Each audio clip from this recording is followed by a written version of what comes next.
I respectfully move that the impeachment complaint be dismissed. Ang tumatakbo ng matulin, kung matinik ay malalim. Ako po ay nakasapatos at saka sa kalsada kaya hindi po ako matitinik.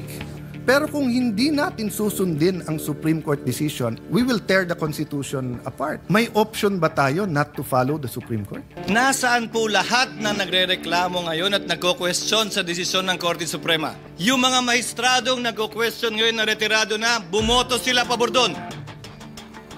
Subalit ngayon, tila nag-iba ang posisyon. Ano nga ba ang pinagkaiba kung meron man? Klaro ang pinagkaiba. Iba ang pangalan ng nasasakdal. Mr. President, I rise on a question of privilege. Today, I believe the entire nation awaits the disposition of the matter in regard to the impeachment complaint filed against the Vice President, Sara Zimmerman Duterte. In the light of the recent but unanimous decision of the Supreme Court,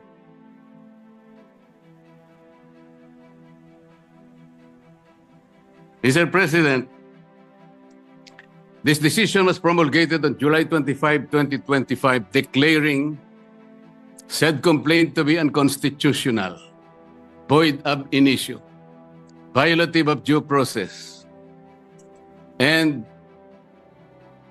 that the Senate in the first place did not acquire jurisdiction over it.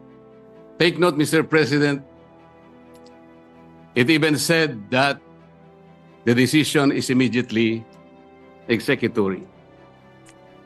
But before I continue, Mr. President, let me put on record that the initial proceedings, impeachment proceedings conducted by the Senate in the 19th Congress have never been formally carried over to the Senate of the 28th Congress.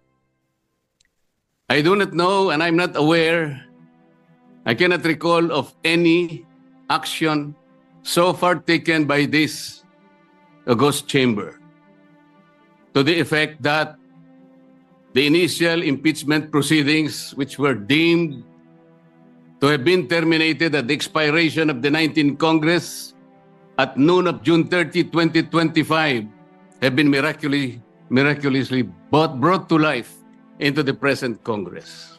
That having said, Mr. President, I'd like to continue. Mr. President, the decision of the Supreme Court did not dwell on the intrinsic merits of the impeachment complaint filed against the Vice President. It zeroed in merely on the procedures and the processes taken by the House of Representatives. To repeat, it declared the whole impeachment complaint constituting the articles of impeachment to be unconstitutional, violative of due process, void ab initio. Simply because the rules of procedure in impeachment proceedings in the House of Representatives were never followed. And they violated the one-year ban on multiple impeachment complaints as prescribed under Article 11, Section 3, Paragraph 5, which says that no impeachment proceedings shall be initiated against the same official more than twice within a period of 1 year. Napakasimple po ng sinasabi doon, Mr. President. No impeachment proceedings should be initiated against the same person more than twice within a period of 1 year. Ilan po ang impeachment proceedings, impeachment complaints na ipinail ng House of Representatives? 4 po eh. The first one started in December 2. Sumunod po December 4. Meron pang sumunod na December 19 hanggang sa umabot po ng February 5. Yun nga pong ipinangangalandakan na impeachment complaint which was signed by more than 1/3 of the members of the House of Representatives. Nasunod po ba? Nasunod po ba ang tuntunin ng House of Representatives? Noon pong nag-require ang Supreme Court, Mr. President, tinanong po yung House of Representatives in connection with the two petitions filed by several parties before the Supreme Court. One of the items required by the Supreme Court is for the House to give the status of the first three complaints filed. Ano po ang sagot ng House of Representatives? Yun daw pong unang tatlo, the one filed in December 2, December 4, and December 19, were all archived. Nasaan po sa rules ng House na yun pong mga impeachment complaints na ipa-file ay archive? Wala po. Pwede po bang ipakita yung slide na kung saan ay makikita natin ano po ba ang proseso kapag may nag-file na isang impeachment complaint? Ayan po yung Rule 2. Ang sinasabi po sa Rule 2, Mr. President,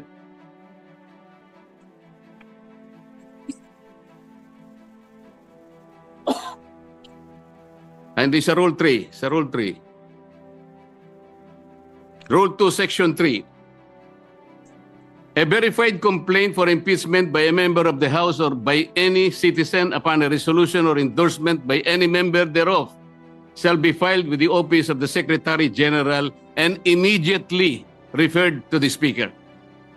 Bakit hindi po nasunod ang tuntunin na ito, Mr. Speaker? Kailan po ni-refer ng Secretary General sa opisina ng Speaker yung impeachment complaint dated December 2, 2024? Kailan po ni-refer ng Office of the Secretary General yung impeachment complaint na i-file noong December 4? Wala po silang sagot. Kailan po ni-refer ng Office of the Secretary General yung impeachment complaint that was received on December 19? Wala po silang sinasabi. Kung titingnan po natin ang sagot ng Solicitor General in behalf of the House of Representatives, ang sabi po nila, the Secretary General diligently referred simultaneously all the impeachment complaints to the office of the Speaker on February 5, 2025. Immediately po ba yan, Mr. Speaker? December 2, December 4, December 19, at isinama po yung February 5, all of them were simultaneously referred to the office of the Speaker on February 5. 2 buwan po ang kanyang ginugol para lang i-refer sa office of the Speaker. Ano po ang immediate doon? Wala po. Wala po silang sinunod. Wala silang ni-refer at ni-refer nga po delayed. Nung ma-refer po, ang sabi po ng Solicitor General, the 4 impeachment complaints were included in the order of business doon po sa session number 36. You will note, Mr. Speaker, hindi po niya ibinigay bilang annex yung order of business in section number 36. Ang kanya pong ipinakita ay yung journal number 36. Bakit po? Sapagkat hindi totoo na yung 4 na impeachment complaints were included in the order of business. Mr. President, I have a copy of the order of business, session number 36. And I will deposit a copy to the office of the Senate Secretary for everyone to see and examine for themselves kung talagang in-include nila sa order of business. Wala po. Saan po nila in-include? Doon sa journal. Iba po yung journal sa order of business. Alam po niyo kung bakit lang nalagay sa journal, Mr. Speaker? Idinagdag po nila as additional reference of business. That is not the requirement of the Constitution. Pwede po ba nating makita yung slide, ano yung sinasabi po ng Constitution?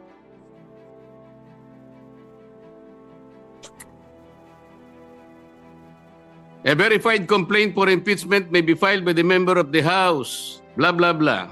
Ang sinasabi po rito,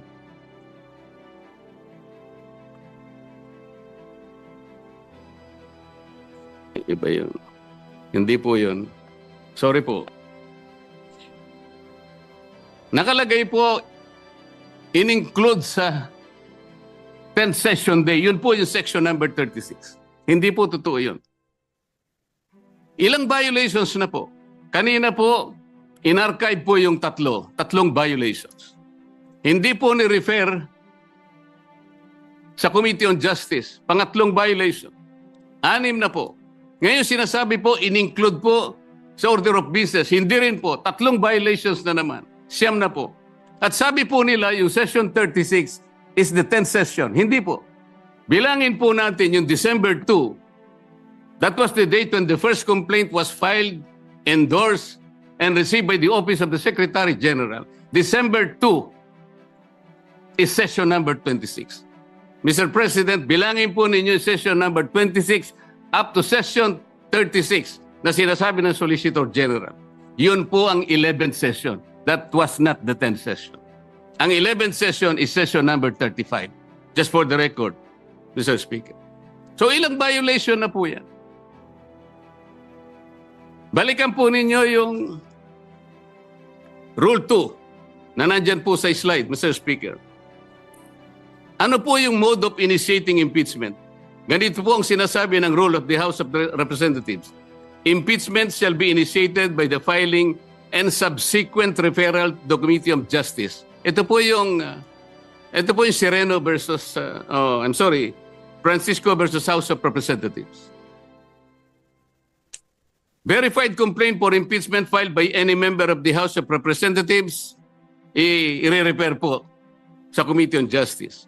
Verified complaint filed by any citizen upon a resolution endorsement by any member thereof, i-refer po sa Committee on Justice. A verified complaint or resolution impeachment filed by at least 1/3 of all members of the House, i-refer din po sa Committee on Justice. Bakit po ang ginawa nila nung makakuha sila ng higit sa 1/3, dali-dali po nilang tinransmit sa Senate? Ang pagkakala po nila, Mr. Speaker, sapagkat ang pinagbatayan po nila ay yung Rule 4 na kung saan in Section 14 sinasabi po endorsement of the complaint resolution to the Senate. Ang sinasabi lamang naman po noon, Sir President, ay yung pamamaraan kung paano po i-endorse yung impeachment complaint that was signed by 1/3 or even more members of the House of Representatives. Hindi naman po sinasabi doon na hindi na sa i-refer sa Committee on Justice. Bakit po nakalagay dito sa rule? Kailangan i-refer din siya sa Committee on Justice, but they never did. Mr. Speaker, Mr. President. So ilang violations na po ito? You cannot use Section 14 in isolation of Section 2. Hindi po pwede yun. Binigyan po ba ng discretion, Mr. President? Was the House given the discretion to select, to withhold and select from among the 4 impeachment complaints, which will be the one to be transmitted in the Senate in derogation of the 1-year ban rule? Wala po silang discretion. Kung sila po mismo ay hindi sumusunod sa tuntunin, bakit po ngayon ay napakarami pong nagsasalita na parang akala mo ay ang Supreme Court pa ang nagkasala, ang nagkamali. Samantalang ito po, napakasimple po ng tuntunin, hindi kailanman sinunod. Even the 10th session day na sinasabi nila, 11th session day nung ilagay po nila sa order of business, sabi nila, they never included them in the order of business. Wala. Nasa akin po yung kopya. Ano ba po ang pagkakamali? Mr. President, ipakita po natin yung last page ng impeachment complaint. Pakita po sa slide. Ayan po, Mr. President. Subscribed and verified before me.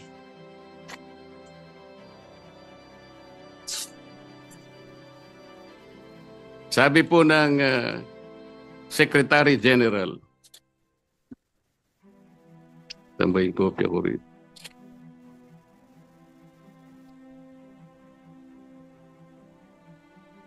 Subscribed and verified before me on this blank day of February 2025. Wala pa pong date. Ito po ba ang verification, Mr. President? Hindi po. Ang verification po ay nakasaad po sa mismong tuntunin ng House of Representatives. Balikan po natin ang Section 3. Ano po ang sinasabi? Section 3, Paragraph 2. An impeachment complaint is verified by an affidavit that the complainant has read the complaint and that the allegations therein are true and correct of his personal knowledge or based on authentic records. At the very least, yun ang dapat na ilagay po. Nakalagay po ba sa verification dito? Ng Secretary General ng House of Representatives? Wala. Ito po'y parang jurat lang sa isang affidavit. Sinasabi lamang po dito, kilala niya yung nagsipirma sa isang dokumento. Na ang dokumento ay naglalaman ng 32 pages. This is not the verification required under the rules of impeachment by the House of Representatives. Ang totoo po, kung balikan po natin ang Section 14, nandyan po sa slide. Isinulat na po sa tuntunin kung ano po ang dapat kopyahin nila para magkaroon ng tunay na verification. Hindi pa po nila kinopya.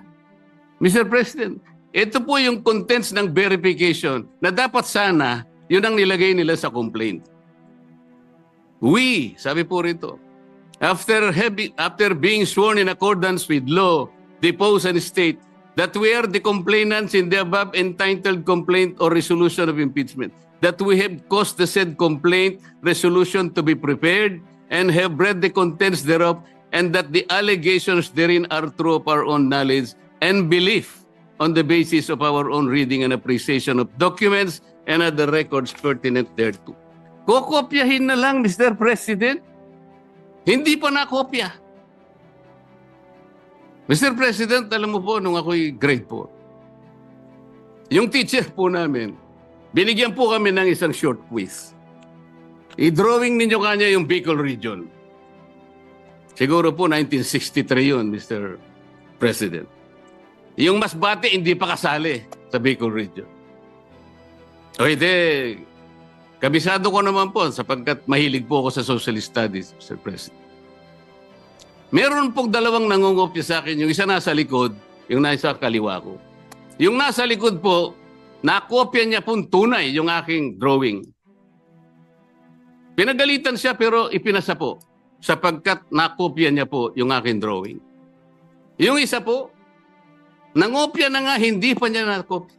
Ang kinopya po, Masbate. O wala po. Hindi po siya nakapasa. Ano pong ibig ko sabihin dito? Kukopyahin na lang eh. Alam po ninyo sa mga litigation lawyers, practicing lawyers worth their salt. Wala ka lang certification of non-forum shopping, i-dismiss ka ng Supreme Court. Paliwanag po yun.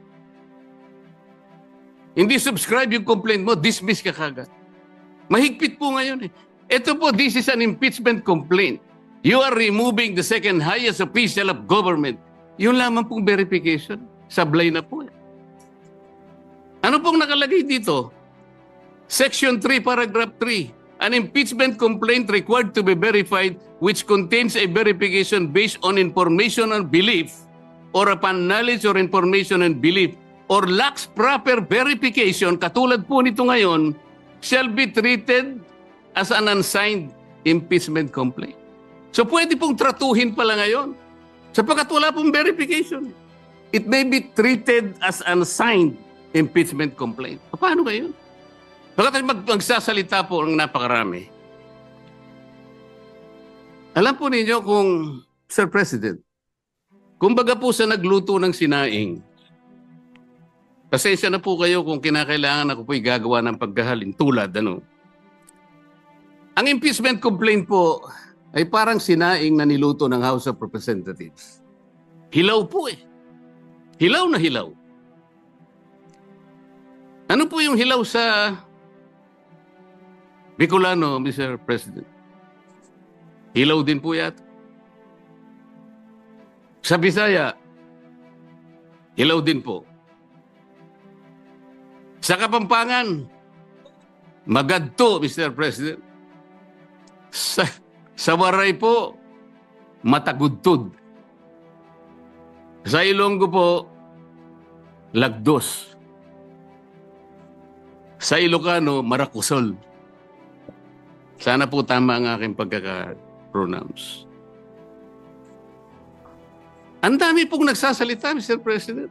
Doon lang pa po sa House of Representatives, isa pong bagong pasok doon. Ngunit patagal na pong nagserbisyo sa ating bansa. Naging senadora, naging Secretary of Justice, naging chairman ng Human Rights Commission. Alam po ba kung ano sinabi niya sa isang panayam? Ito po, nakuha ko. Harap-harapan na tayong niloloko. Kakaibang korte ito. Sana sa palengke na lang final ang impeachment case.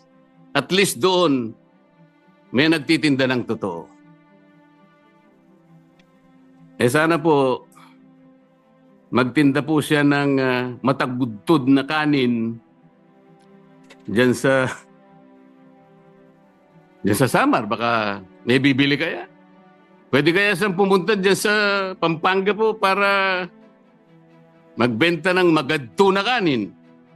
Kung may bibili, baka sakali. Pumunta kaya sa Panay para magbenta ng lagdos na kanin. Wala po siguro, Mr. President. Baka ngayon dagan dingding, hindi pa patusin. Huwag pong ganun. Ang dami na pong nagsipagsalita. Samantalang hindi po nila nakita. Ang dami, kayo po nagsimula ng mali. Hindi naman po sinasabi ng Korte Suprema na kailanman ay huwag kayong mag-impeach, huwag na kayong mag-file. Ayusin nyo lang po eh. Yun lamang po ang gustong mangyari dito. Ayusin nyo. You want to impeach the Vice President, do it in the right way. Hindi naman po tinignan ng merito eh. Ang sinasabi yung proseso, hindi po nyo sinunod eh. Sinasabi na nga, walang impeachment complaint bukod sa isa. Laban sa isang opisyal sa loob ng isang akalain mo namang 4 po kagad ang ipinay. Pagkatapos yung 4, i-consider mo na isa. Hindi naman po yata tama yun, Mr. President.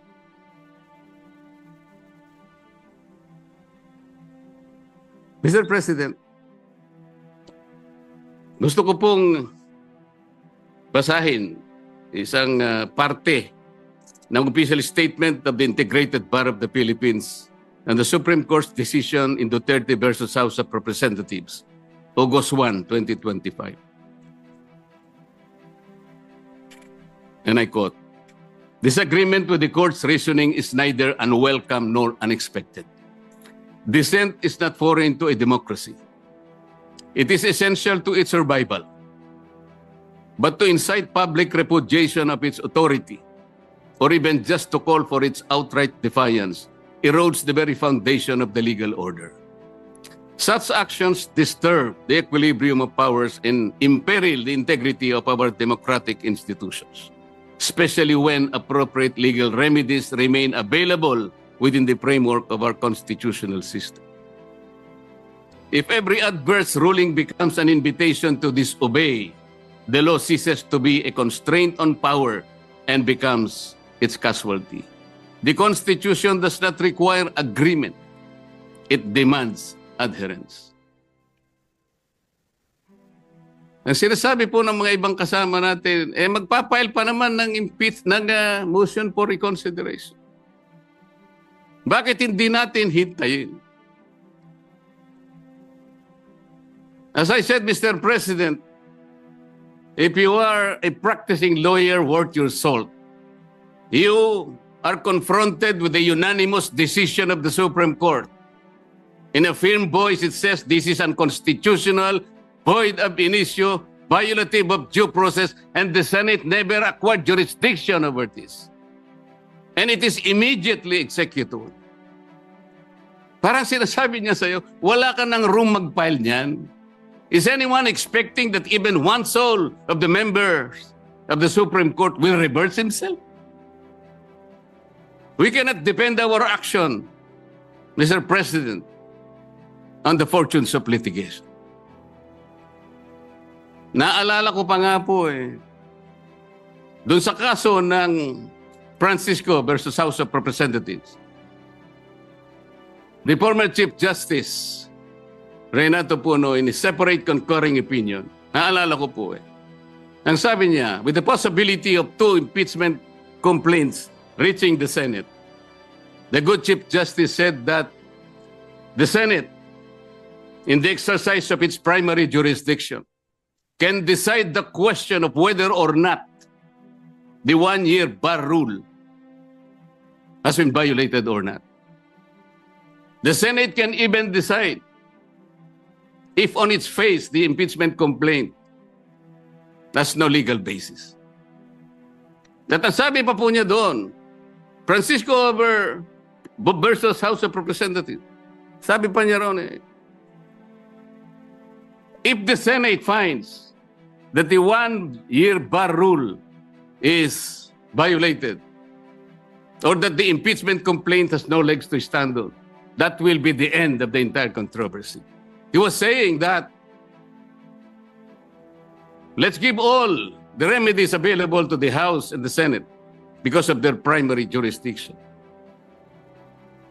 But when the case is ripe for judicial determination, it was the view of the former Chief Justice that the Supreme Court at that time, and only at that time, when it can speak with great moral authority in order to compel the loyalty, the respect, and the obedience of our people. Mr. President, when the Supreme Court negates the actions of a co-equal branch of government, it does not assert its superiority. Instead, it upholds the supremacy and the dominance of the fundamental law of the land, the Constitution. And so the Supreme Court has already spoken. The last arbiter of law, it says the complaint is unconstitutional, is void ab initio, is violative of due process. The Senate never acquired jurisdiction over this. It is immediately executory. On that note, Mr. President, I respectfully move that the impeachment complaint be dismissed. I so move, Mr. President.